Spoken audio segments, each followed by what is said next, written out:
Antara benda yang Allah Ta'ala sebutkan dalam Al-Quran, manusia di akhir zaman ini, dia akan nampak setiap benda yang baik itu macam benda yang tak baik, dan dia boleh nampak benda yang tak baik itu macam benda baik.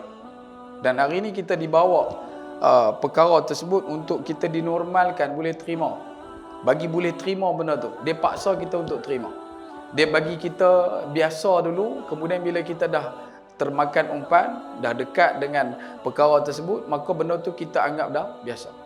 Satu orang yang dah biasa dengan maksiat, bila mana dia nak cari jalan keluar pada maksiat, nak buat benda taat, benda amal, dia jadi payah.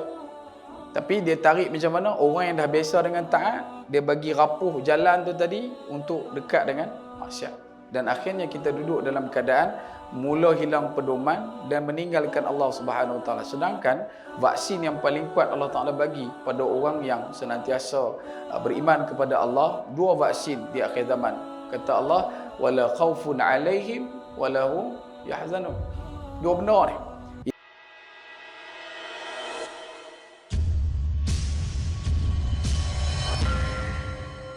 Alhamdulillahirabbil alamin. Wassalatu wassalamu ala asyrafil anbiya'i wal mursalin wa imamal muttaqin wa ala alihi wa ahli baitihi wa sahbihi ajma'in. Ashhadu wa nashhadu an la ilaha illallah wa ashhadu wa nashhadu anna Muhammadan abduhu wa rasuluh. Innal hamdalillah nahmaduhu wa nasta'inuhu wa nastaghfiruh ومن شرور أنفسنا ومن سيئات أعمالنا من يهده الله فلا مضل له ومن يضلله فلا هادي له سبحانك لا علم لنا إلا ما علمتنا إنك أنت العليم الحكيم وتب علينا يا مولانا إنك أنت التواب الرحيم قال رب اشرح لي صدري ويسر لي أمري واحلل عقدة من لساني يفقهوا قولي Rabbi ja'alni muqimas salah wa min dzurriyyati rabbana wa taqabbal du'a. Amma ba'd.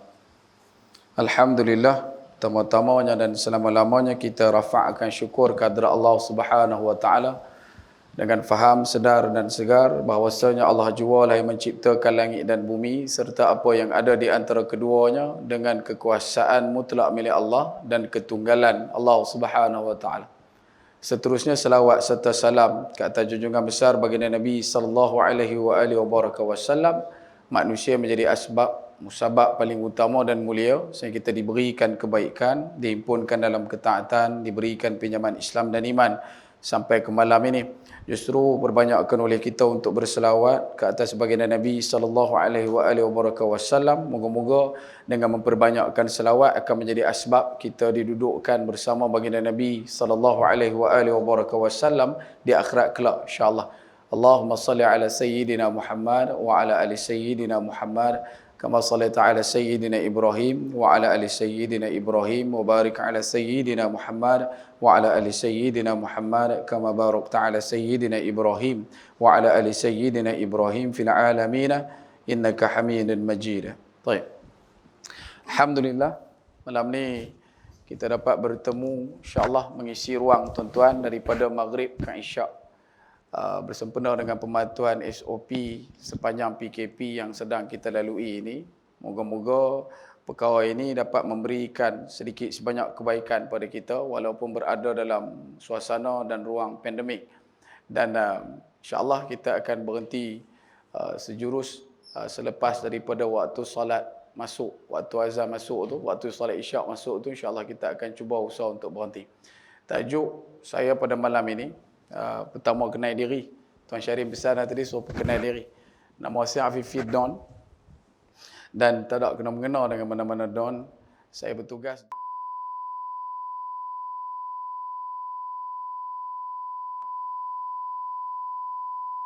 pengajar saudara baru yang baru meluk Islam. Kita terlibat daripada awal, maksudnya untuk dakwah. Kemudian selepas daripada itu pengislaman jika berlaku, pengajian. Daripada mula dia mengucap 2 kalimah syahadah sampailah semua keperluan fardu ain.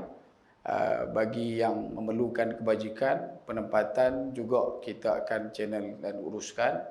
Kemudian sampai ke akhir adalah untuk isu murtad dan sebagainya. Isu yang nak ada masalah berkenaan dengan akidah, masalah akhlak ataupun isu berkenaan dengan perkara-perkara kebajikan. Selalunya kita akan usahakan untuk settlekan atau paling tidak mengurangkan impak kesan dia kepada satu keputusan yang diambil oleh orang yang melakukan keputusan tersebut. Baik, tempat dia tu di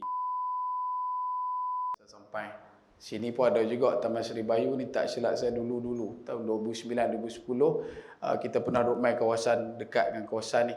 Antara yang selalu kita main adalah di dekat dengan masjid daerah SPS dan juga beberapa tempat. Antara yang paling dahsyat di SPS ni, pemegang satu kes yang paling anchor SPS lah dalam Penang, kes yang paling dahsyat dekat belah sini. Ada bukan satu keluarga, dah sampai kepada cicit Nahla ni, dia punya kes dia. Dan masih lagi dipantau, tak disantau, masih lagi duduk dalam keadaan mendapat perhatian daripada pihak berwajib. Tak jauh pada sini, dekatlah juga. Tapi kalau kita tengok balik daripada kronologi kes dia tu, dahsyat. Cukup dahsyat. Sebab itu tuan-tuan, antara benda yang kita sebutkan awal tadi, kita pada hari ini kena berusaha untuk mendatangkan yakin kepada Allah Subhanahu Wa Taala dalam keadaan faham, sedar dan segar. Kena fahamkan betul-betul, kena sedarkan betul-betul dan selalu segarkan. Segar itu terikat pada istiqamah, terikat pada amalan yang berterusan, dan dia bukanlah amalan yang bermusim ataupun berkala. Hanya nampak kebaikan, nampak amalan itu bulan Ramadan. Selain pada bulan tu tak ada. Tak boleh. Islam ini duduk dalam keadaan yang kena bawa sampai bila-bila. Takkan mungkin orang tu mengaku Islam hanya pada awal dia Islam, kemudian di akhir jalan cerita dia pilih jalan untuk meninggalkan ataupun menidakkan keislaman yang dia pernah rasa pada satu ketika. Sebab tu kita selalu pesan kena segakkan benda ni. Dan dalam kaedah akidah pula, dengan menyatakan bahawasanya Allah Jalla yang menciptakan langit dan bumi serta apa yang ada di antara keduanya dengan kekuasaan mutlak Allah dan ketunggalan. Dua-dua ni kena ingat selalu. Hidup zaman akhir ni, guru saya pesan, adalah satu zaman yang mana segala macam ujian, fitnah, bala, bencana, musibah yang pernah diturunkan kepada umat terdahulu sebelum daripada umat Nabi Muhammad SAW, semuanya dihimpunkan pada zaman ni. Kalau tuan-tuan perhati ambil, tuan-tuan tengok pelan-pelan, tuan-tuan cuba tekuni benda-benda ni, tuan-tuan akan perasan benda yang ada di zaman Nabi Allah Adam AS. Sebagai contoh, isu berkenaan dengan anak Nabi Adam yang dibunuh. Ada tak hari ni yang bunuh saudara sendiri? Ada. Semalam, kemarin dulu, tolak isteri yang mengandung selepas selfie. Selfie tu pasal tolak isteri yang sedang mengandung. Kemarin juga isu berkenaan penderaan. Itu kita belum lagi selesai kes adik Amir kita, Amir Qushairi, Allah yarhamhu. Moga-moga benda tu tadi kalau bagi orang beriman dia akan jadi peringatan. Peringatan yang lebih besar apa dia? Nak abang kata, kita duduk dalam zaman ni masih lagi ada orang yang boleh berfikir dan buat keputusan sampai tahap macam tu. Dekade macam-macam lah dengan isu pandemik, COVID-19 dan sebagainya. Ada juga yang mengatakan benda ni adalah satu perkara yang tidak boleh dielakkan. Antara benda yang Allah Ta'ala sebutkan dalam Al-Quran, manusia di akhir zaman ini, dia akan nampak setiap benda yang baik itu macam benda yang tak baik, dan dia boleh nampak benda yang tak baik itu macam benda baik. Dan hari ini kita dibawa perkara tersebut untuk kita dinormalkan, boleh terima. Bagi boleh terima benda tu, dia paksa kita untuk terima.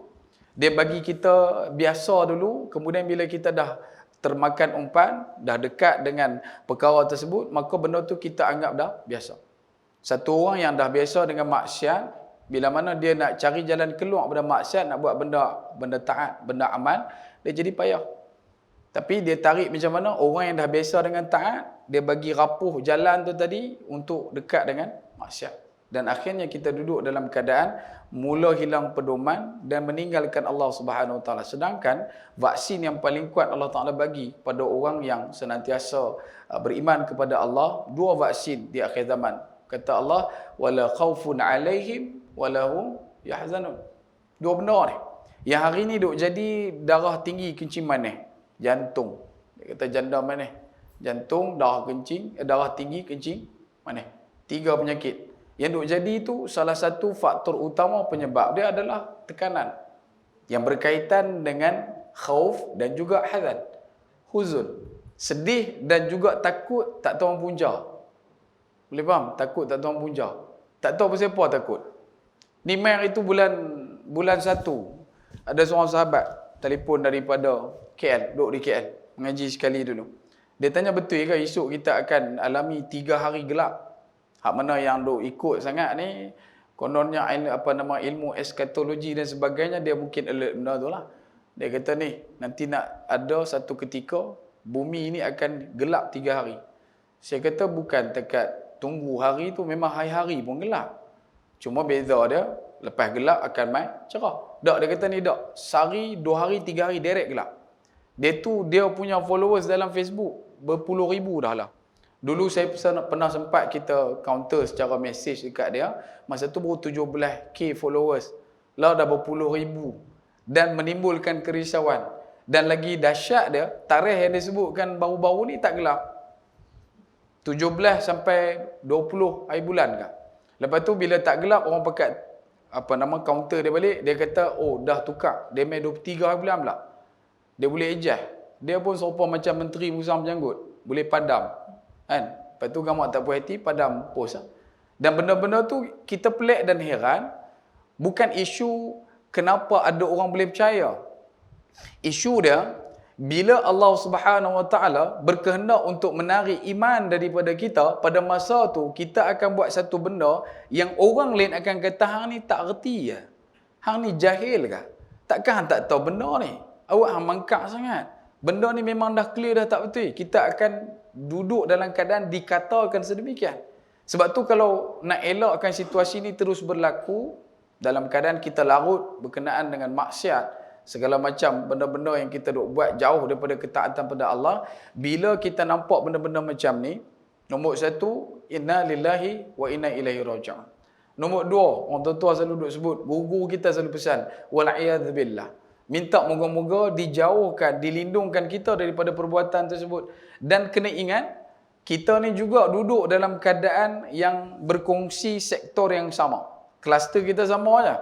Dia boleh jadi lagu tu, paling tidak pun sebab Allah Ta'ala berkehendak untuk dia jadi lagu tu. Dikarenakan apa? Ya, baru main sebab. Sebab dia tak campur dengan orang saleh, tak mengaji betul-betul. Dia mengaji betul ya. Dia tak mengaji betul-betul. Mengaji betul ni, dia tak boleh duduk dalam majlis ilmu sebab bahaya. Dia main buku, dia tulis. Ustaz tengok ke kipas, dia tulis. Kan? Ustaz menulis, dia tulis kat situ. Ustaz geling saya 2 kali, dia tulis. Semua apa yang dia nampak tu dia tulis. Itu yang kata mengaji betul dengan mengaji betul-betul. Sebab tu, bila sebut berkenaan dengan perkara ni, kita dah masuk bulan Rejab dah tuan-tuan. Ada jutaan manusia yang minta moga-moga disempatkan untuk duduk dalam bulan ni. Kita tak pernah minta pun nak duduk dalam bulan ni. Kita cuma target mungkin dan raya je. Tapi tak pernah terlintas pun rasa nak duduk dalam bulan Rejab. Sedangkan bulan Rejab ini, kata Allah Subhanahu Wa Taala adalah termasuk dalam Ashhurul Hurum. 4 bulan yang diharamkan. Dalam kitab Lataiful Ma'arif daripada Ibn Rajab Al-Hambali menyebutkan, Rejab itu bermaksud kemuliaan. Bulan yang mana dimuliakan kerana pada bulan tersebut dinamakan sebagai bulan haram. Dan kita duduk dalam bulan ni. Dan mungkin dah nak habis dah perjalanan kita baru nak kenal bulan Rejab. Kalau sebut berkenaan Rejab, dia adalah satu daripada 4 bulan. Bulan Zulqa'dah, Zulhijjah, Al-Muharram, kemudian bulan Rejab. Dia duduk asing. Bulan yang ke-7, bulan yang ke-8 bulan Sya'ban. Lepas bulan Sya'ban barulah bulan Ramadan. So, ulama terdahulu di zaman salafus salih antara disebutkan oleh Ibn Rajab, 6 bulan selepas daripada bulan Ramadan, mereka akan membacakan doa Rabbana taqabbal minna ataupun Rabbana taqabbal minni. Ya Allah, terimalah atas apa amalan yang aku buatkan sepanjang bulan Ramadan. Masuk bulan Ramadan, 6 bulan selepas pada tu akan baca doa tu je. Allahumma Rabbana taqabbal minna, Allahumma Rabbana taqabbal minna. Bahkan kita juga duk sebut bila mai pagi raya, taqabbalallahu minni wa minkum. Kita duk sebut, moga-moga Allah Ta'ala terima amalan perbuatan kita. Rabbana taqabbal minna salatana wa siyamana wa ruku'ana wa sujudana. Kita minta semua Allah Ta'ala terima. Selama mana ulama dulu buat 6 bulan. Daripada bulan Ramadan diteruskan sampai bulan Rabiul Awal. Masuk bulan Rabiul Akhir, antara doa yang disebutkan oleh ulama adalah Allahumma ballighna Ramadan. Ya Allah, ya Tuhanku, sampaikanlah aku kepada bulan Ramadan. Masuk ke dalam bulan Ramadan. Boleh rujuk dalam kitab Lataiful Ma'arif. Dan benda ni dikuatkan lagi bukan hanya pada doa. Disebutkan ulama, orang yang membaca doa Allah maballighna Ramadan, dia adalah satu orang yang bukan takat minta moga disempatkan masuk bulan Ramadan, tetapi diri dia sendiri dah bersedia untuk masuk bulan Ramadan.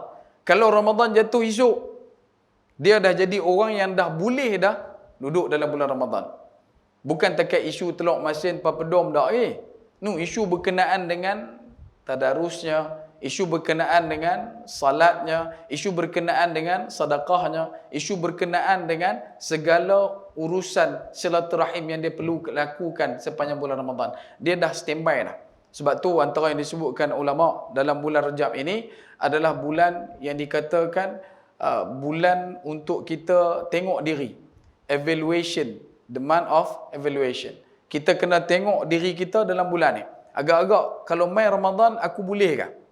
Dan ini yang kita nak cuba sampaikan kepada tuan-tuan melalui tajuk yang kita kongsikan pada malam ini, iaitu menyingkap hijab Rajab. Rajab juga satu bulan yang dikaitkan dengan banyak perkara. Antara benda bila masuk bulan Rajab, kita kena memperbanyakkan salat. Salat wajib 5. Allah Subhanahu Wa Taala menggunakan salat dalam Al-Quran dengan 3 kalimah.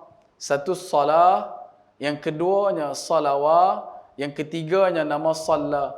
3. Bila sebut kata salawat, dia adalah salat yang banyak. Kalau kata 5, ya dah banyak. Tetapi kalau nak lagi banyak, tambahkan dengan salat sunat awabin. Banyak lagi solat-solat yang lain. Perbanyakkan. Dan solat adalah kemuncak untuk kita dapat vaksin yang kita bagi tahu awal tadi kat tuan-tuan. Iaitu wala khaufun alaihim wala hum yahzanun. Hanya pi kepada orang yang solat. Siapa golongan yang solat? Golongan yang solat adalah golongan beriman. Allah Ta'ala sebut dalam Al-Quran, bila mana menceritakan kriteria orang beriman, dan orang beriman itu dikirakan sebagai orang yang berjaya, aflah, bila mana dia mendapat nilai khusyuk dalam salat. Macam mana khusyuk? Tengok balik dalam Al-Quran, surah Al-Baqarah. Alladzina yadhunnu mulaqu rabbihim wa annahum ilaihi raji'un.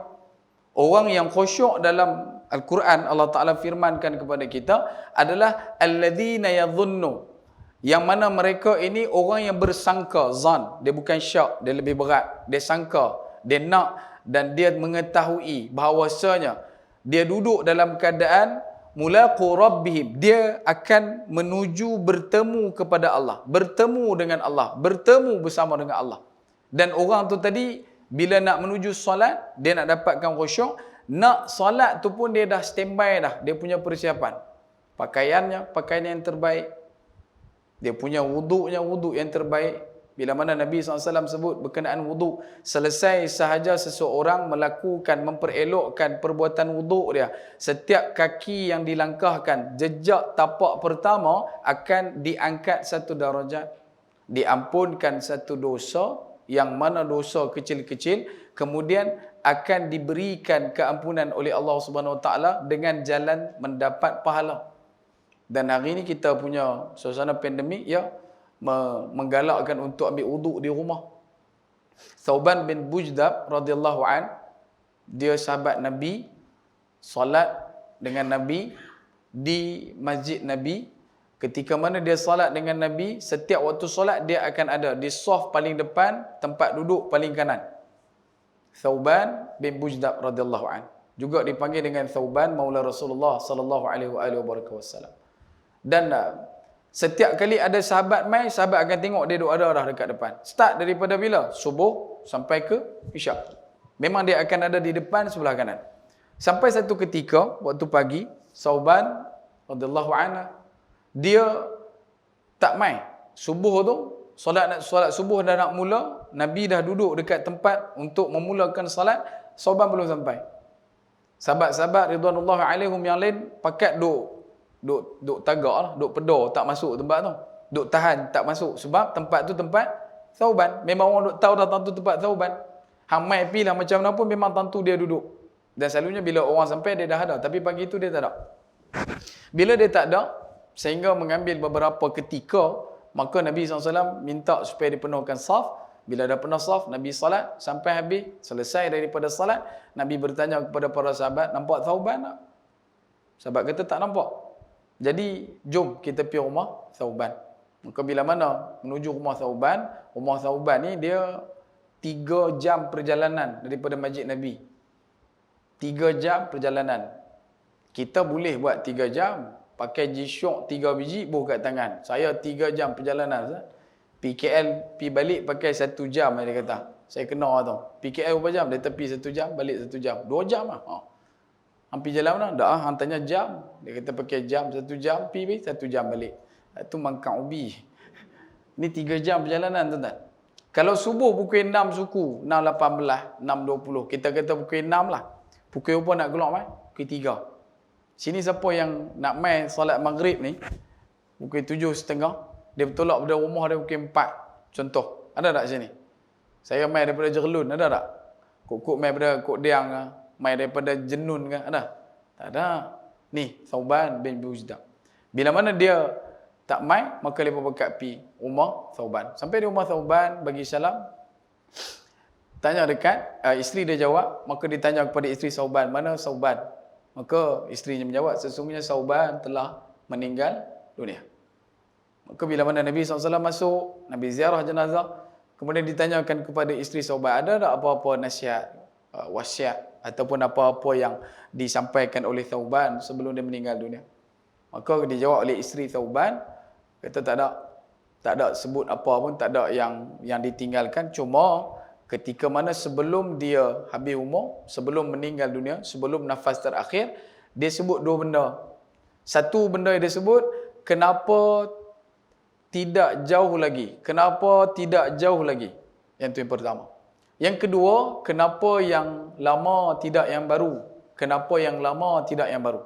2 soalan ni, 2 perkataan ni dia duk sebut, duk ulang ketika mana berada dalam keadaan sakaratul maut. Maka Nabi SAW tersenyum dan Nabi SAW menyatakan kepada sahabat-sahabat yang lain yang berada, ridwanullahi alaihim, Nabi SAW menyatakan, Thauban mengatakan kenapa tidak jauh lagi adalah merujuk kepada kedudukan rumah Thauban dengan masjid Nabi. 3 jam perjalanan tu terlalu dekat. Patutnya kena jauh lagi. Pasal apa? Sebab ketika mana sakaratul maut, Allah Subhanahu Wa Taala membentangkan setiap satu ganjaran pahala kebaikan, tapak-tapak kaki yang digunakan menuju ke rumah Allah di depan mata Thauban radhiyallahu anhu. Dan dia nampak, maka dia kata, awaklah tak jauh lagi. Kalau jauh lagi banyak aku dapat, lagi banyak aku dapat. So lepas ni pakat pindah habis Taman Seri Bayu, tak ada siapa dia tak. Kami nak duduk di Jenun, di Jeniang, di Kok Diang, kami nak bergerak pada sana mai sini. Taubat tak boleh, PKP lah bang. Kan? Ada surat 4 kampik pun tak boleh lepas.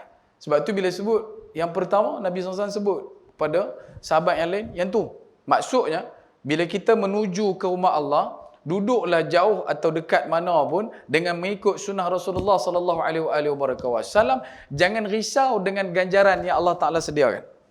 Benda tu dah urusan Allah, kita biar buat sudah. Cuma bila kita duk buat benda-benda tu walaupun sikit tetapi istiqamah, benda ni sebenarnya jaga kita, tuan-tuan. Jangan jaga. Saya selalu sebut, ramai orang kata kita kena jaga sunnah. Wallahi, sunnah yang sedang jaga kita. Sunnah yang sedang jaga kita. Bukan sunnah memerlukan kita untuk jaga dia, tak. Sunnah yang sebenarnya menjaga kita selama kita duk ada. Tapi bila mana kita hari ini nampak sunnah seperti satu pilihan yang ketiga, keempat dan tidak diutamakan, maka benda tu yang menyebabkan orang lain daripada agama ni juga memandang rendah dan hina serta lemah kepada sunnah. Hari ini kalau tuan-tuan keluar daripada surau balik lagi, seluk poket nak ambil kunci motor, duit RM50 jatuh. Memang nampak, bukan tak nampak. Duit RM50 jatuh. Agak-agak berapa lama masa tuan-tuan nak ambil untuk mengambil duit tersebut, masukkan balik dalam poket. Duit RM50 bang. Duk RM50. On the spot, betul? Tapi kita hari ni, bila mana benda tu berkaitan dengan sunnah, walaupun kita berpeluang untuk ambil benda tu, buat benda tu dalam masa yang paling cepat, kita tak buat. Pasal apa? Kita kata nanti, alah benda ni benda sunnah, duk buat kalut apa? Nampak? Betul tak benda ni? Duk jadi dekat kita? Kita sendiri yang downgrade benda tu. Kerja kita download apa yang ada dengan Nabi, bukan downgrade apa yang Nabi tinggalkan kepada kita. Isunya hari ini, Nabi tinggalkan kepada kita, tapi benda yang Nabi tinggal, kita tinggal. Benda yang Nabi tinggalkan kepada kita, kita tinggalkan.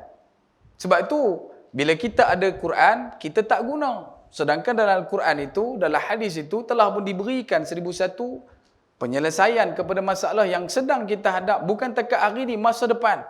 Yang nak main ni nanti, semua dah ada dah dalam Quran. Tapi Quran yang ada, kita tak guna. Sebab apa?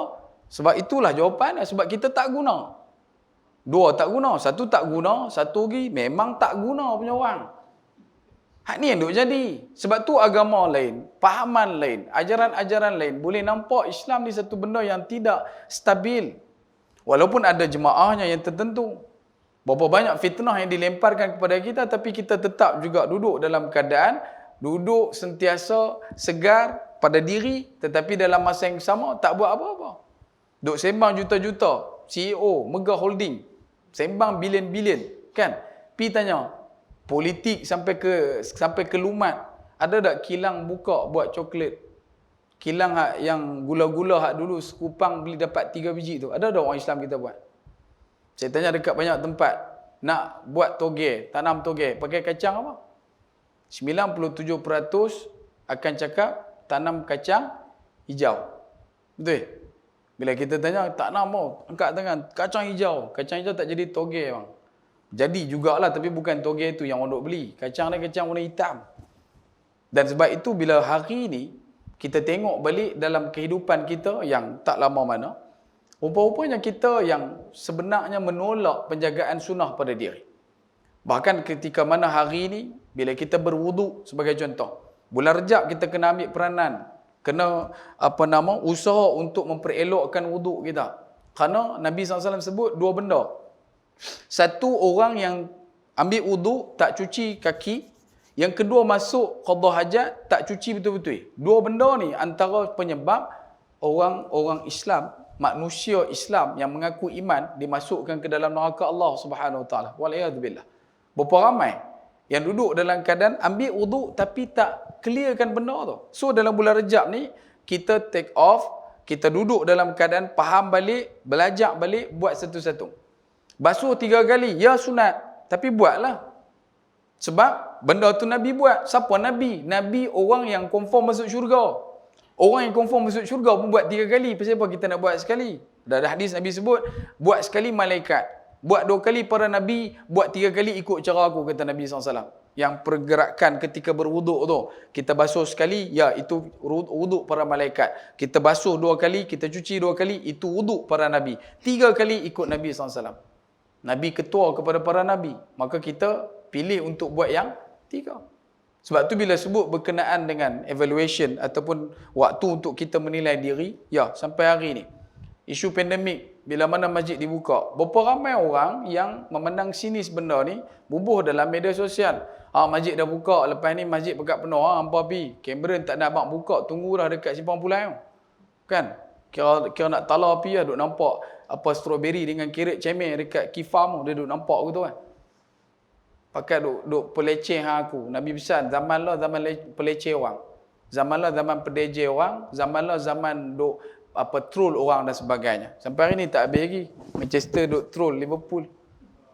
Duk dalam gua. Dia kata dah keluar dah masuk balik. Pasal apa? Telefon tak dapat. Dia kata dalam gua tak ada lain. Ya, zaman ni Nabi sebut zaman troll. Zaman ni. Dan beruntung bagi orang yang jauh daripada troll. Jauh daripada segala macam prank dan sebagainya. Perkena orang, scam orang dan sebagainya. Kalau kita duduk dalam kedudukan yang jauh daripada benda ni, alhamdulillah. InsyaAllah tabarakallah, kebaikan dah cukup kuat. Sebab itu, bila disebutkan bulan Rejab, kita kena ambil peranan bagaimana untuk meningkatkan faham, terutamanya dalam perkara yang paling asas, iaitu salat. Kerana apa? Masuk bulan Rejab, kita akan selalu dibawakan berkenaan dengan peristiwa yang besar, iaitu peristiwa Isra dan Mi'raj. Dua perkara.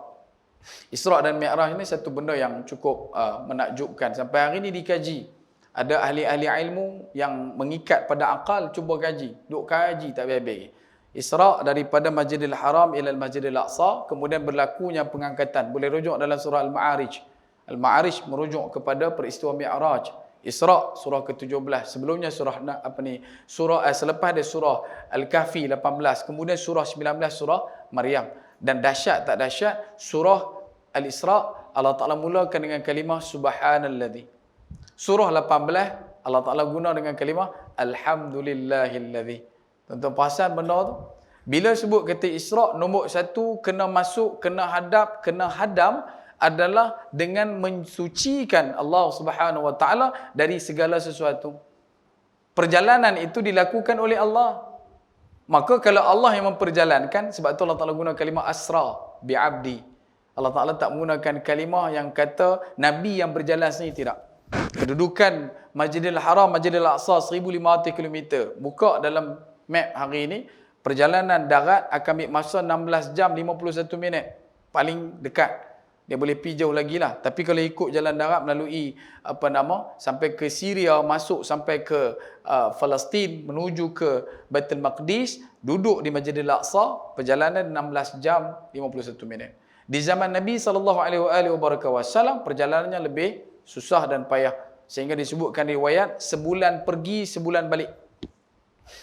30 hari. Naik binatang yang paling kencang pada masa itu, paling cepat, sebulan pi, sebulan balik. Baik. Kemudian peristiwa ini pula berlaku bukan sebahagian malam seperti yang kita sangkakan sebahagian. Kerana apa? Bila Nabi SAW bentangkan berkenaan dengan burak, pernah dengar? Disebutkan berkenaan burak ini, satu ketika Aisyah radhiyallahu anha sedang bermain mainan, dan salah satu mainan Aisyah radhiyallahu anha adalah satu ekor binatang yang dibentukkan dan ada sayap. Ada sayap di badan dia. Kemudian Nabi SAW bertanya kepada Aisyah, ni apa dia ni? Maka Sayyidatina Aisyah menyatakan ini adalah kuda terbang milik Nabi Sulaiman alaihissalam.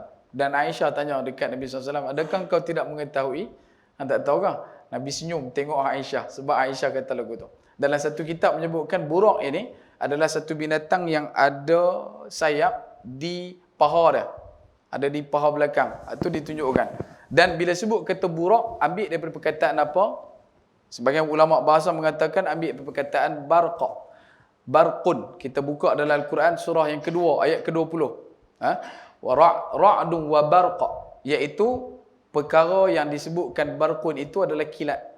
Kilat telah pun dikategorikan sebagai cahaya, kelajuan cahaya pada convention di Paris, Perancis tahun 83, dibundarkan daripada 299,000 km menjadi 300,000 km sesaat. Kelajuan cahaya. Itu barqun. Kelajuan cahaya.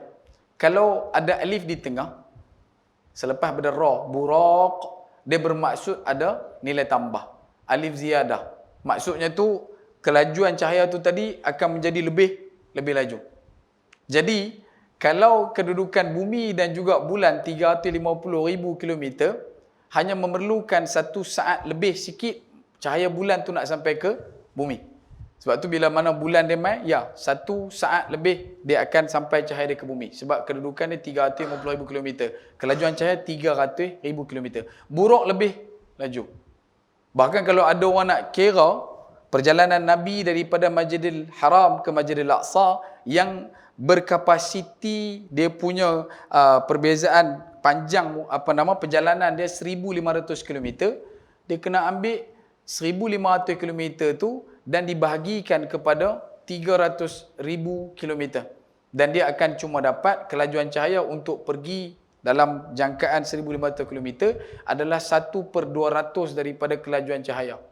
1/200 daripada kelajuan cahaya boleh duduk dalam keadaan yang digunakan untuk sampai ke Masjidil Aqsa. Dan itu tak cukup lagi. Bila mai dekat kita orang beriman, dia kena pegang sami'na wa ata'na. Dia duduk dalam keadaan dengar dan patuh, taat. Yang tu je. Allah Ta'ala kata berlaku dalam keadaan malam tersebut. Pada satu malam, ya, confirm betul. Yaqinan sadiqah. Allah Ta'ala menyatakan bahawasanya di Mi'rajkan Nabi Muhammad SAW naik ke Sidratul Muntaha. Yaqinan sadiqah.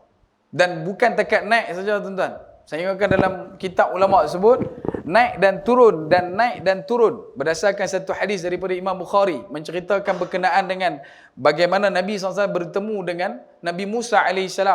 Yang ceritakan berkenaan dengan jumlah waktu solat 50, kemudian dikurang sampai jadi 5. Nabi SAW dah malu untuk naik, minta lagi.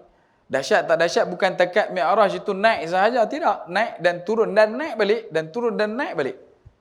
Dan sebab itu, benda ni kita kena faham dengan iman. Dia tak boleh pegang dengan akal. Tambah-tambah dengan zaman lah. Sebab itu, bila disebutkan dengan Isra, perjalanan Nabi SAW dan juga Mi'raj adalah benda yang berkaitan dengan salat. Sebab tu salat kita kena usaha untuk bagi clear. Saya duduk pengalaman dengan saudara baru. Bila mana salat, ya kita ajak salat macam biasa.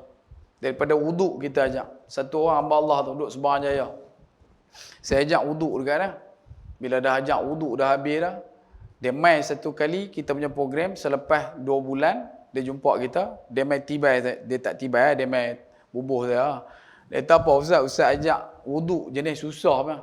Saya kata bila pula saya ajak susah punya? Dah lah Ustaz duk ajak basuh-basuh lah. Alah, basuh banyak benda, tak harap dia kata. Sikit lah wuduk. Kata wuduk sikit. Saya pun teringat, oh wuduk yang wajib kot. Muka, tangan siku, kepala, kaki. Saya abang kata, basuh muka, tangan siku, kepala, kaki kan? Dia tak ada, yang tu pun lambat. Ada lagi cepat? Ada. Dia duduk Semua Jaya. Hak yang, saudara kita ni. Kemudian, dia abang, saya tanya dekat dia, kalau dah 4 benda tu bukan, apa dia lagi? Yang paling sikit, basuh apa? Dia kata basuh kaki ya sebenarnya. Siapa ajak hang? Dia kata saya duduk belajar dengan satu imam di masjid. Masjid dekat kawasan Semua Jaya tu. Saya kata, imam ni biar betul. Ajaran Ibu Yati apa ke? Kan? Lalu, kita kenal. Pergi jumpa, sembang. Kata Syekh, kawan kita ni, dia kata, Tuan Syekh duk ajak dia wuduk sekali je. Basuh satu benda je. Dia kata, bila aku ajak? Mu'alah ni beritahu, dia selalu pergi masjid Semua Jaya. Bila dia pergi masjid Semua Jaya, dia ambil wuduk dekat kolah. Dekat kolah tu dia ambil wuduk. Bila dia ambil wuduk, setiap hari waktu asar akan main satu Vespa parking dekat tempat wuduk tu, nanti masuk. Dia nanti masuk, dia ambil cebok satu, dia basuh kaki. Dia kata saya duk perhati bukan Ustaz. Dekat sebulan lebih lah saya duk tengok dia duk buat lagu tu. Rupa-rupanya ambil wuduk yang paling senang basuh kaki. Pasal dia lah jadi imam, hak yang kawan ni. Lalu kita pun asalnya nak tampak diri dia lah. Kan? Tapi kita duk fikir, dia tak tahu. Buat macam mana? Baru Islam. Kemudian kita pun panggil dia, main ni. Ya Pur, main ni. Kita nak sembang sikit dengan hang. Okey, dia main pada mana? Yang dia pergi basuh kaki tu, dia main pada jauh, dia tak tahu kena apa sebab tu dia basuh kaki. Habis tu dia tak ambil yang lain, dia ambil dia di rumah. Hang jangan makngok sangat. Kalau tak tahu tanya, dak, dia main seribu. Kan? Sebab tu, dengan, ya, saudara kita ni, kalau tuan-tuan rasa boleh tahan dolat, silakan. Boleh tafaddal mashkura. Dipersilakan. Sampai kita ada yang main dekat kita, Ustaz, pasal apa solat kena angkat macam ni, kena letak macam ni, kena baca ini, kena sebut itu. Saya kata dah memang macam tu dah. Memang dah Nabi sebut nak solat kena buat macam tu. Maka buatlah macam tu. Dia kata tak, mesti ada pasal. Kata tak tahu lah nak pasal macam mana, tapi pergerakan dia memang macam tu. Lalu dia duduk tekan tanya, kawan-kawan ni berkat mahabak. Dia kata hampir settle tak dia ni, satu makhluk ni. Awak, dia duduk petikai apa kena macam tu, kena macam ni. Kita pun pergi. Masa tu buat program di Bukit Jawi Golf Resort. Pergi jumpa dia. Awak pasal apa? Orang Nepal. Dia kata, saya nak tanya pasal apa ini macam. Mesti ada maksud. Kata macam ni, you balik, you apply cuti, you buat 40 hari solat. Jangan tinggal. Jemaah di masjid. You buat subuh sampai isyak, you jangan tinggal. Nanti saya akan bagi jawapan dekat you. Selepas 40 hari. Jangan tinggal. Okey. Lepas tu dia pergi apply cuti dekat bos dia. Bos dia bagi 2 bulan cuti. Selepas 2 bulan kita jumpa dekat satu program. Jumpa dengan dia, tanya dekat dia, macam mana? Yang hang tanya tu, dah dapat jawapan. Dia kata, okey. Dia kata, saya dah dapat jawapan. Alhamdulillah. Lepas tu saya pun saja tanya dia, jawapan dia apa dia? Dia kata, Ustaz, kalau Ustaz nak tahu jawapan dia, Ustaz pun kena buat 40 hari. Kita biar kerajaan keluar lah. Pergi Bangladesh ke, keluar jamaah ke apa ke. Kan? Tak payah duk gelut, duk fikir sampai rumit teruk-teruk pasal apa. Kita duduk dalam keadaan yasir wala tu'asir. Duduk dalam keadaan mudah kan, jangan susah kan. Tapi jangan mudahkan sangat. Sampai ke tahap benda-benda yang merepek-repek pun kita lepas, kita bebaskan sangat. Tak boleh, kena jaga. Sebab itu bila sebut berkenaan dengan perkara ni, ya, masuk kampung orang asli pernah pengalaman kita. Angkat nak mula solat, suruh buat barisan. Saf tak faham, buat barisan sungguh. Bukan melintang, barisan, nak ambil RMT tu. Imam angkat takbir kanan kiri tak ada siapa. Apa satu macam takkan aku disembang dengan geng bunian ke. Kali belakang beratok ambil keluar surau. Tadi ustaz cakap suruh buat barisan, memanglah barisan yakpur. Tapi bukan barisan lagu tu. Dia barisan melintang. Cakap melintang. Kena lagu tu pula. Sebab tu bila sebut berkenaan solat, ya, Rejab kita kena usahakan untuk sambut dan juga usaha untuk bagi faham solat. Dan kebaikan solat ni juga bukan takat dia membawa kepada kita vaksin yang kita sebutkan khauf dan juga hazan itu. Wala khaufun alaihim wala hum yahzanun, bukan takat tu. Paling besar dia akan membawa kepada kita ganjaran yang dan juga kebaikan. Dia akan jauhkan kita daripada fahsyak dan mungkar. Pernah dengar? Innas salat tanha 'anil fahsyak wal munkar. Fahsyak ni apa dia? Fahsyak ni benda-benda yang berkaitan dengan khabithin wal khabithat. Khubuthi wal khaba'ith. Benda-benda yang tak senonoh. Benda-benda yang cakap double meaning, benda-benda yang duk fikir merepek-repek kan. Ni fahsyak membawa kepada satu masalah maksiat yang berkaitan dengan seksualiti. Manakala sebut mungkar, benda yang dilakukan dalam keadaan yang selain daripada tu. Bila sebut fahsyak, dia boleh jadi dekat orang yang tak jaga salat. Dan benda ni yang kita nak kena usaha, cuba check up, cuba cek dalam bulan Rejab ni semampu mungkin. Kalau kata dah boleh solat 5 waktu, ya teruskan.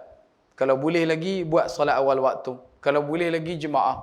Bila mana dah selesai, tambah lagi dengan solat sunat, ba'diyah, qabliyah dan sebagainya. Boleh lagi bangun tengah malam, pukul 2, pukul 3, pukul 4, pukul 5, bangun kejutkan ahli keluarga untuk buat solat tahajud. Tak boleh Ustaz, tahajud tak apa berani lagi. Jadi takut kan, jadi tak larat, jadi letih. Bangkit, duduk dekat katil kita tu, sebut istighfar banyak-banyak. Mungkin dengan memperbanyakkan istighfar, badan kita akan ringan untuk kita buat ibadat. Bila dah boleh, buat 2 dulu. Kalau yang dah biasa, alhamdulillah, teruskan istiqamah. Kalau baru nak mula, ya, buat dulu 2. Lepas tu buat lagi 2, tambah jadi 4 kan. Kalau kata nak buat ikut Nabi terus pun boleh. Satu ketika Al-Mughirah, Hudzaifah dan juga Abdullah bin Mas'ud radhiyallahu anhum duduk dalam keadaan nak ikut Nabi SAW solat malam. Dan mereka pergi ikut belakang Nabi SAW solat malam. Nabi mulakan solat malam, mereka pun ikut. Mereka duduk belakang Nabi. Nabi angkat takbir, Nabi baca Fatihah. Maka mereka pun duduk belakang, angkat takbir, ikut belakang Nabi. Habis Fatihah, Nabi baca surah Al-Baqarah. Baca sampai ayat yang ke-286. Habislah satu surah. Maka mereka pun sangka kata nak rukuk. Taubat lahum dah. Nabi sambung surah. Lepas Al-Baqarah, Ali Imran. Berapa ayat? 200 ayat. Sampai habis. Habis surah Ali Imran. Ingat nak rukuk dah. Nabi sambung. Surah An-Nisa ayat 176. Sambung sampai ayat 176. Habis surah An-Nisa ayat 176. Last lah. Nak rukuk ke? Dah. Nabi sambung surah Al-Ma'idah. Sampai 5 juzuk 2 helai. 5 juzuk 2 helai. 5 juzuk 4 halaman. Barulah Nabi settlekan rakaat pertama. Habis lepas ikut Nabi SAW solat, malam esok tu lepas tak ikut dah. Bukan pasal letih, bukan pasal tak larat dah. Sebab mereka kata kami ni duk tertunggu-tunggu bila Nabi nak rukuk, bila Nabi nak rukuk kan. Jadi macam tak apa nak seronok, maka sebab tu kami tinggalkan. Bukan meninggalkan solat malam dah, risau untuk ikut Nabi SAW. Bahkan dalam kitab Al-Itqan, dalam kitab yang dikarang oleh Imam Ibnu Hajar menyebutkan bahawasanya ulama sahabat di zaman Nabi SAW pernah mengkhatamkan Al-Quran ketika mana buat solat tahajud. Buat solat malam ni, bukan solat tahajud saja. Solat malam ni sahabat boleh khatam Quran. Khatam Quran dalam solat malam. Sayyidina Uthman ibn Affan radhiyallahu an, Abdurrahman bin Auf radhiyallahu an, kayawan, hartawan, dermawan, jutawan juga solat tahajud boleh khatam Al-Quran. Kita tak boleh nak buat lagu tu, kan? Kita duk nampak ketam masak mentega je. Kita nak buat khatam tak boleh. Maka apa kita nak kena buat? Ambil baca surah Al-Ikhlas 3 kali setiap malam. Nak bangun solat tak boleh lagi, rasa macam berat, maksiat banyak, PUBG duk fikir, Mobile Legend lah, apa hangguk semua. Maka kita pun istighfar banyak-banyak, baca Qul Allah 3 kali. Lamai pula jenis bau impostor. Kan? Jenuh. Sebab tu bila sebut kata benda ni, kita kena jaga-jaga. Orang lelaki bila mana dah berkahwin, ya, balik rumah, silent telefon, cas sudah. Kita picah balik kasih sayang cinta dengan isteri. Sebab tu bila orang tanya dekat siapa-siapa sentuh bini batal wuduk. Mazhab Syafi'i, sentuh isteri batal wuduk. Kan? Isteri kita, isteri orang lagi. Ya. Saya beritahu lah ni, dia kata kalau sentuh batal, jenuh aku tu Ustaz. Balik lagi duduk dengan laki duduk sentuh. Ni, laki yang lagi banyak pegang telefon lah daripada pegang. Nak buat sedih apa arah. Buat relax sudah. Ambil wuduk, batal ambil balik. Kalau kata benda tu, kita rasa sebagai satu pengorbanan jihad jalan Allah, ya, dapat pahala berkali ganda. Tapi kenapa benda tu hilang? Sebab kita nampakkan benda tu terlalu jauh daripada sunnatullah dan sunnah Rasulullah sallallahu alaihi wasallam. Sebab tu kalau boleh, ya, boleh bangun malam teruskan. Sebab tu bila masuk bulan Rejab juga perbanyakkan bacaan Al-Quran. Imam Suyuti menyebutkan satu hari orang Islam kena baca satu juzuk. Satu juzuk. Imam Syafi'i perjalanan nak pergi mengaji, ambil masa 8 malam, 8 hari, dia settlekan 1 kali khatam Al-Quran. 2 kali, 1 malam 1 siang. Khatam Al-Quran dalam masa perjalanan 8 hari untuk pergi mengaji. Sampai ke tahap macam tu. Masuk bulan Ramadan, 1 hari, 1 bulan Ramadan tu boleh khatam setiap 3 hari sekali. Khatam Quran. Bukannya susah, tapi memang susah. Bila mana kita yang tak pernah duk buat. Sebab tu saya beritahu, Imam Suyuti beritahu, 1 hari cuba test 1 juzuk kita baca. Baca, bukan duk mengapai lagi, baca. 1 juzuk banyak mana? 10 line, 20 halaman. Kalau tak boleh 10 line, 20 halaman tu, buat baca 5 line. 10 halaman, 5 line. Tak boleh juga buat kata 1 line depan belakang. 1 line tu banyak juga. Buat 1 muka. Ada 15 baris kat situ, baca. 1 muka tu. Tak boleh juga tu muka panjang. Dia buat muka tak poetik kita. Panjang tu satu muka. Ambil 10 ayat. 10 ayat panjang tak? Ambil 5. Kaedah untuk kita membaca dan juga menghafal Quran boleh mula dengan 5. 5 pun panjang juga. Baca 3 ayat. 3 ayat. Sebab dalam Quran surah paling pendek adalah 3 ayat. Paling pendek surah Al-Kawthar. Ada beberapa huruf saja dalam tu. Dia kata 3 ayat. Inna a'tayna kal-kawthar. Itu paling pendek. Kalau kita nak baca Al-Quran, sehari paling tidak pun 3 ayat. Bukan inna a'tayna tu ya. Baca Al-Quran tu lah. Tapi dia kata kalau 3 tu panjang ke Ustaz, inna a'tayna pun panjang. Baca inna lillahi wa inna ilaihi raji'un. Mati orang mereka. Tak ada pergi suat test. Memang inna lillah. Bagi baca Quran. Sebab tu bila sebut dengan berkenaan Quran, jangan kita kelang kabut sangat dengan urusan dunia. Jangan duk fikir masalah juwita. Dah habis dah minggu lepas. Kan? Dia dah settle dah akhirat. Tu duk fikir dah. Jangan duk masuk benda-benda yang kita tak tahu lagi. Ni ada 2-3 orang tak boleh move on. HD dah menikah kan. Dia dah risau. Hana ada Malaysia menikah, dia duk risau. Relax kan. HD ni ada. Hafifidah ni ada. Sebab tu bila sebut berkenaan benda-benda yang luar ni, tak payah duk masuk sangat. Kita tumpu kita. Sampai dikatakan, mayat kalau kita tangisi kematian dia, dan dia boleh hidup, dia main dekat kita, dia akan abang apa. Hang jangan duk riau pasal aku mati. Hang riaulah untuk diri hang sebelum hang mati. Ada kita fikir benda tu. Ada kita fikir benda tu. Orang yang mati hari ni pun sama macam kita hala ni. Dengan sangka kata dia boleh hidup esok. Tapi rupa-rupanya tidak. Allah Subhanahu Wa Taala telah menetapkan, mencukupkan rezeki umurnya sampai malam ni. Sebab tu tidurlah kita, hiduplah kita, jagalah diri kita seumpama kita akan mati pada esok hari. Yang tu yang dikatakan mula qurabbihim. Dia akan kembali bertemu dengan Allah. Dan sebab tu pada hujung ayat Allah Taala menggunakan kalimah raji'un. Kenapa? Rujuk balik dengan Allah Subhanahu Wa Taala. Dan kita nak duduk dalam keadaan sedemikian. Kenapa masih lagi kita nak berkira-kira untuk buat kebaikan kepada Allah Subhanahu Wa Taala demi untuk kita punya pahala? kita punya ganjaran kebaikan di akhirat kelak. Sebab tu dalam bulan Rejab, last call sebenarnya untuk kita. Sebelum kita nak masuk bulan Syaban, nak masuk bulan Ramadan. Dalam sangka kita, esok belum tentu milik aku. Tapi kalau kita dah memang duk rasa esok boleh hidup, boleh confirm esok saya hidup lagi Ustaz, silakan. Tak ada masalah. Sebab tu bila kita ada ruang masa dengan keluarga dan sebagainya, kutip pahala. Tengok muka bini dapat pahala bang. Tengok bini orang tak belum tentu kita dapat pahala. Tengok suami kita dapat pahala. Tengok suami orang belum tentu dapat pahala. Begitu juga dengan anak-anak.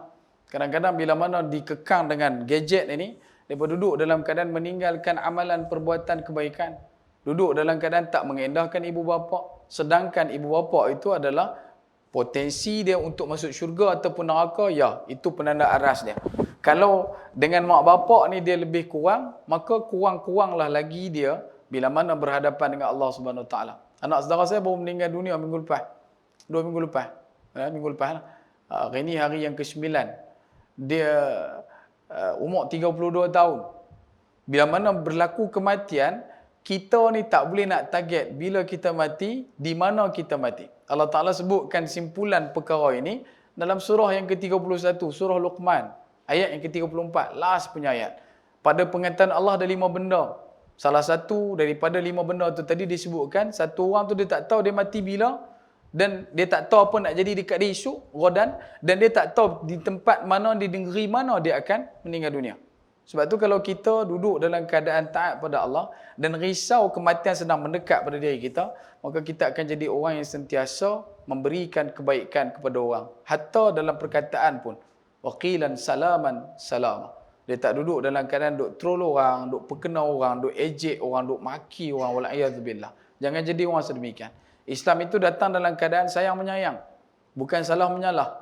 Islam itu jalannya dakwah, bukan dakwa. Islam itu perbuatan yang mengajak kita untuk merangkul umat, bukan memukul umat. Kita duduk dalam keadaan sentiasa menggerakkan masyarakat. Moga-moga kita jadi satu jemaah. Sampai Allah Ta'ala sebut dalam surah Al-Baqarah ayat yang ketiga. Bila mana Allah Ta'ala menyatakan berkenaan dengan orang yang beriman, Allah Ta'ala menggunakan kalimah yuqimunas salah. Tak menggunakan kalimah yuqimas salah.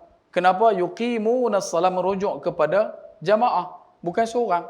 Dan bila kita nak buat satu kebaikan, ya, kena buat kebaikan dengan berjemaah. Ramai isu-isu yang main dekat kita. Antaranya beberapa kes masuk Islam bukan sebab mengaji ke, tak. Hanya sebab benda baik yang orang Islam buat. Di Bukit Bertajam ada satu kes, satu family memeluk Islam hanya kerana seorang Bangladesh buang sampah dalam tong sampah setiap pagi. Cerita ada satu orang hamba Allah ni memeluk Islam lah, satu family masuk Islam. Dia ada satu rumah dia ni ada satu laluan kecil untuk pergi dekat rumah kontrak dekat belakang. Taman tu taman yang lama, tapi sebelah tu tengah buat taman baru. Jadi ada sahabat saudara kita ni orang Bangladesh duduk di belakang, depa akan lalu kat depan rumah dia untuk pergi surau dalam taman tu. Setiap pagi, setiap hari. Maka satu hari si hamba Allah ni dia ambil sampah, dia letak, dia katup jalan tu.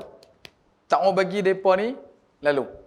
Maka bila pagi yang pertama dia letak sampah, hamba Allah yang lalu kat jalan tu, dia tengok sampah, bukan dia ambil jalan lain, dia ambil sampah, dia pergi buang dalam tu sampah besar. Dia buat setiap hari. Dan bila dia tengok, lepas ni duk angkat, dia bubuh lagi. Sampah tak ada pun, dia kelang kabut, pergi ambil sampah mana-mana, dia pergi letak. Dan begitulah hari-hari saudara kita, orang Islam kita ni, dia tolong pergi buang setiap hari. Dan dia buat benda tu lebih daripada dekat-dekat 2 bulan lah. Dekat 2 bulan. Sampai satu pagi tu, bukan satu pagi, dia tiap-tiap pagi dia tengok. Dia buka tingkap tengok. Subuh azan, rumah dia dekat dengan surau, dia dengar. Setiap pagi dia kali tengok. Apa mereka ni duk buat? Mereka tak maki, tak apa, just ambil sampah pergi buang. Ambil sampah pergi buang. Maka satu pagi dia berhenti, dia keluar daripada rumah, dia tunggu Bangladesh ni mai. Bangladesh tu pun pegang sampah, dia tanya, apa pasal you ambil kita punya sampah? Oh, you punya sampah. Kita tak tahu pasal duduk tengah jalan kan tu kan? Lepas tu siapa you selalu ambil, and then you terus pergi buang dalam tu sampah besar. Alah dah duduk tengah jalan, macam mana mau bikin, takkan kita mau biar, kita mau angkat. Duduk tengah jalan lah. Siapa suruh you buat ni macam? Nabi suruh. Dia pening. Dia kata, Nabi, apa benda Nabi? Maka lepas daripada hari tu, dia tanya pula dekat saudara kita ni, nak apa Nabi? Dia pun beritahu, Nabi pesan, nak buat kebaikan ni, Harta angkat buang satu duri tengah jalan pun dikira sebagai pahala yang cukup hebat. Maka hang bagi sampah besar, maka aku buang lagi banyak pahala. Dan hari tu dia tak boleh nak tanggung dia punya rasa, dia turun pergi ikut mereka pergi dekat surau. Habis mereka keluar pada surau, dia beritahu kata dia nak memeluk Islam. Dan diislamkan selepas beberapa bulan, isterinya, anak-anaknya 3 orang memeluk Islam. Duduk di Pulau Pinang juga. Sebab tu ada orang yang masuk Islam bukan dikarenakan oleh debat macam Zakir Naik, tak perlu. Hanya kerana akan benda baik. Tetapi baik itu bukan kerana target kita nak di Islam, dah tak. Buat baik kerana Allah. Maka Allah Ta'ala akan bagi satu benda yang la yahtasib. Kita tak sangka-sangka. Kita duduk dalam keadaan, biar betul buat benda ni, je dapat benda-benda sedemikian. Sebab tu, bulan Rejab ini, kita kena lipat gandakan usaha. Perbanyakkan juga sedekah. Jadikan sedekah kita sedekah yang paling ikhlas. Kalau kata dulu, pi salat Jumaat akan ada tabung yang duk jalan dan sebagainya. Ya, kalau kata di surau ada tabung dan sebagainya, sedekahkan. Takat mana yang kita mampu, sedekahkan. Tapi janganlah kita sangka dengan senyum kepada tabung tu juga satu sedekah. Yang tu adalah satu simptom. Mungkin kena buat swab test juga kalau orang macam tu. Anda buat apa tu? Duduk renyah kat tabung siapa? Senyumkan sedekah. Dapat mau buat PKKM bang, swab test. Dengan telinga-telinga apa swab test. Bila sebut berkenaan dengan sedekah, bagi tangan kanan, tangan kiri tak tahu. Seluk dalam poket ada banyak mana, bagi semua. Satu ketika Sayyidina Umar Al-Khattab radhiyallahu an pergi ke pasar, kemudian dia pakai kain rida ada dekat bahu dia. Tengah duduk berjalan, ada satu hamba Allah mai cabut, tarik, rentap kain rida ni dan lari. Hamba Allah tu ambil kain tu dan lari. Sayyidina Umar ligan. Sayyidina Umar radhiyallahu an ligan kawan tu. Ligan sungguh-sungguh.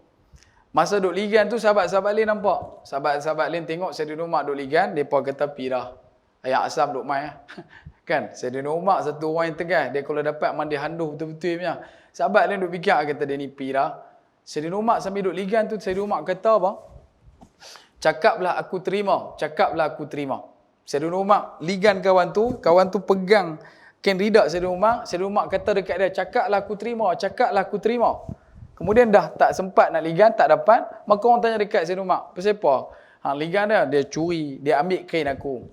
Habis tu kenapa kau kata suruh dia cakap dia terima? Kenapa kau mengatakan cakaplah aku terima? Sebab bila mana dia ambil tanpa aku sedar, aku nak jadikan benda tu sedekah.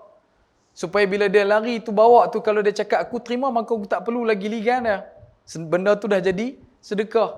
Boleh faham tuan? Ni main naik motor wai suku, tentu bukan sat gila, bukan sinilah. Kok-kok lah. Ada satu orang motor dia pakai luar, tengok ada hamba Allah lari naik. Dia pun ligan, cakaplah aku terima, bawa sekali dengan geran, ajak pergi tukar munamar tu. Boleh tak? Nabi SAW, sahabat main jumpa Nabi, tengok Nabi, tegak Nabi, benda ni lawa, Nabi bagi terus. Saya tak ada lawa malam ni tuan-tuan. Jangan duk tegak saya. Dia kata lagu tu. Kita ni, sebab tu kalau tengok pada sunnah Nabi SAW dalam bab sedekah, kita jauh. Kita jauh. Bukan dekat benda yang banyak, benda yang sikit pun belum tentu. Ni kalau kata sedekah mai, nak jadikan dia sebagai satu sedekah yang paling ampuh adalah dengan keadaan orang tak mengetahui sedekah kita. Siapa pun tak tahu. Dan biarlah sedekah yang kita bagi itu kerana Allah Subhanahu Wa Taala. Ada satu kisah mungkin tuan-tuan biasa dengar kan.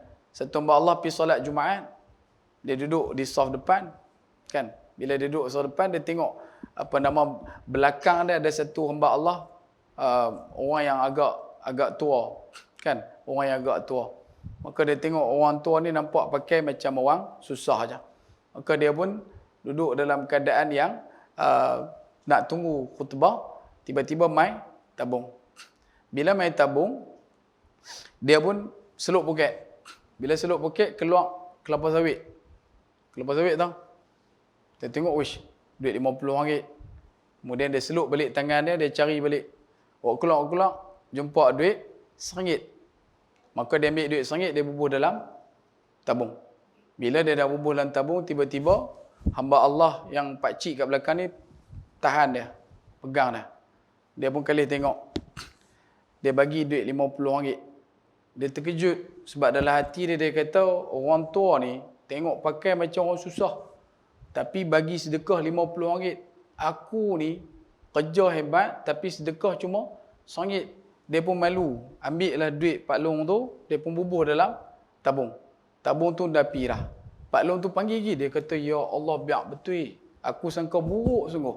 Aku bagi RM1, dia bagi 50 ni, dia panggil lagi. Dia nak bagi lagi ni. Maka dia pun kelih. Kali-kali Pak Long tu kata, minta maaf lah, aku tebah lah. Tadi duit 50 tu duit hang. Bukan duit aku. Kan masa dia tarik tu, duit tu jatuh, dia tak perasan. Tengok hari tu dia boleh sedekah RM51. Sebab tu bila sedekah ni, satu, kita kena pegang, kita target nak sedekah bila. Yang kedua, sedekah jangan kita duk berkira-kira. Sebab sedekah ni dia akan jadi waktu yang kita cukup susah nak bagi. Dan yang ketiga, bila kita duduk dalam dua keadaan ni dah lepas, dia akan main satu ketika, kita akan dipaksa sedekah. Bila? Bila mana berlaku kecurian, kata ulama. Keluar-keluar tengok slipper dah ruyup mah. Niat sedekah, dapat pahala. Tapi kalau kata hari-hari niat sedekah, bahaya tu. Kena panggil polis lah. Sedekah kat polis sama. Abang Somai buat kawalan keselamatan dan sebagainya. Sebab tu tuan-tuan, dalam ruang kita pada bulan Rejab ini, yang kita kongsikan kepada tuan-tuan, moga-moga boleh ambil manfaat dalam pertemuan kita yang kali pertama ni. Taman Sri Bayu, Taman Sri Bayu, surah Al-Hidayah. Moga-moga kebaikan sentiasa bersama dengan kita. Dan Allah SWT jadikan pertemuan ini sebagai satu pertemuan yang mana meningkatkan iman dan taqwa kita kepada Allah Subhanahu Wa Taala. Pertemuan kita memberikan ruang untuk kita dilimpahkan dengan kerahmatan. Perpisahan kita kelak Allah Subhanahu Wa Taala berikan keberkatan. Dan kita mohon juga kepada Allah Subhanahu Wa Taala, moga-moga pandemik ini, situasi yang kita sedang alami ini, Allah Subhanahu Wa Taala angkat, Allah Taala jauhkan, Allah Taala tidak kembalikan lagi kepada kita. Dan saya sendiri, bagi pihak diri saya, mohon maaf banyak-banyak kepada pihak surau Al-Hidayah. Sekiranya ada kekasaran bahasa, teguri bicara, telajak kata, terasa tak mana-mana, saya minta maaf banyak-banyak daripada hujung rambut sampai hujung nyawa. Dan kalau ada kebaikan, mohon tolong sebar-lebarkan. Kalau ada keburukan, mohon tolong kaburkan, leburkan.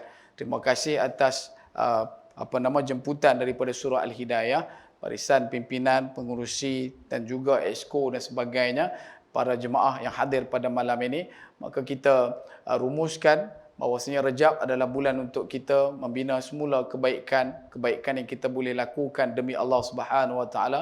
Yang kedua, bergeraklah sebagai satu masyarakat yang mengingatkan, bukan masyarakat yang menjauhkan. Jadi orang yang berlapang dada bila ditegur, jadi orang yang suka ditegur, jadi orang juga yang boleh menegur. Dan bila mana kita duduk dalam keadaan sedemikian, moga-moga rahmat Allah Subhanahu Wa Taala akan diturunkan kepada kita. Dan dari jauh menjunjung duli, dari dekat menjunjung sembah. Mohon maaf sudi diberi kalau ada silap dan salah. Akhir kalam, sekecil-kecil ikan pasti ada isinya, sebesar-besar ikan pasti ada tulangnya. Aku qauli hadza wastaghfirullahal azim li wa lakum wa li sa'iril muslimin wal muslimat wal mu'minin wal mu'minat al ahya'i minhum wal amwat. A'udzu billahi samiul alim minasyaitonir rajim. Bismillahirrahmanirrahim. Alhamdulillahil alamin hamdan yafi ni'ma yukafi madidah. Ya rabbana lakal hamdu kama yanbaghi li jalali wajhikal karim wa 'azimi sultanik. Allahumma ja'alna hadza jam'an marhuma wa tafarruqu ba'da tafarruqu ma'suma. Allahumma 'afina fi badanina, Allahumma 'afina fi sam'ina, Allahumma 'afina fi basarina. رضينا بالله ربا وبالإسلام دينا وبمحمد النبي ورسوله. اللهم ربنا تقبل منا صلاتنا وركوعنا وسجودنا لله رب العالمين. اللهم ربنا آتنا في الدنيا حسنة وفي الآخرة حسنة وقنا عذاب النار. وصلى الله على سيدنا محمد وعلى آله وصحبه أجمعين والحمد لله رب العالمين. تقبل الله منا ومنكم تقبل يا كريم. السلام عليكم ورحمة الله وبركاته. والله أعلم.